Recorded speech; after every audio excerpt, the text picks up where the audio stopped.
স্থানীয় সময় শনিবার থেকে সোমবার পর্যন্ত হেলসিঙ্কির ভালো হোটেল প্রাঙ্গণে ভিড় জমে প্রবাসী বাংলাদেশিদের। সুইডেন দূতাবাস আয়োজিত 3 দিনের এই কনসুলার ক্যাম্পে অংশ নিতে ফিনল্যান্ডের বিভিন্ন শহর ও অঞ্চল থেকে হেলসিঙ্কি আসেন প্রবাসীরা।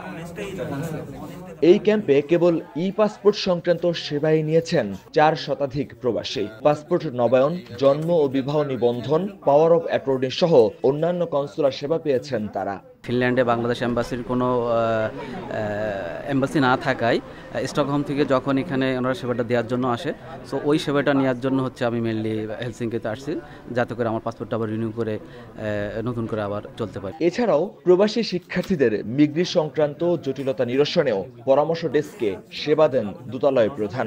প্রথম এই ক্যাম্পটা চালু করি তখন কিন্তু আমরা 2 দিনের জন্য আসতাম এবং হচ্ছে আমাদের সেবার যে সময়টা সেটাও আসলে একটু কম ছিল, কারণ বিভিন্ন সীমাবদ্ধতার কারণে আমরা সেটাকে বাড়িয়ে এখন 3 দিন করেছি। তবে সীমিত জনবল ও সেবা দেয়ায় দীর্ঘ সময়ের অপেক্ষা ভোগান্তি বাড়িয়েছে অনেকেরই। খুবই ভালো উদ্যোগ যে তারা মাঝে মাঝে এখানে আসে, বাট দ্য থিং ইজ তারা যেভাবে আসে এটা আসলে ওয়ার্কেবল না। আমাকে টাইম দেওয়া হয়েছে আফটারনুন টাইম, স্পেসিফিক কোনো টাইম দেয়নি, যার কারণে আমি 12টা থেকে ওয়েট করতেছি। এখন I have been waiting for my slot. এখানে আসলে কোনো ধরনের ডিরেকশনই নাই কে কী করবে না করবে। তো দেখা গেছে আমরা সিরিয়াল দিছি সিরিয়াল দেওয়ার জন্য, জিনিসটা খুবই ফানি।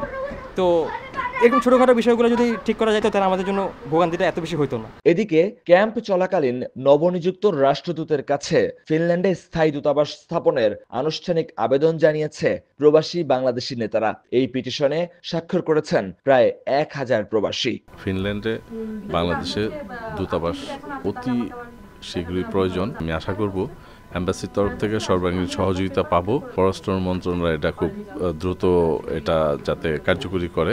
ফিনল্যান্ডে প্রায় 25,000 প্রবাসী বাংলাদেশি বাস করছেন, যার বেশিরভাগই শিক্ষার্থী। মহিউদ্দিন মধু, সময় সংবাদ, ফিনল্যান্ড।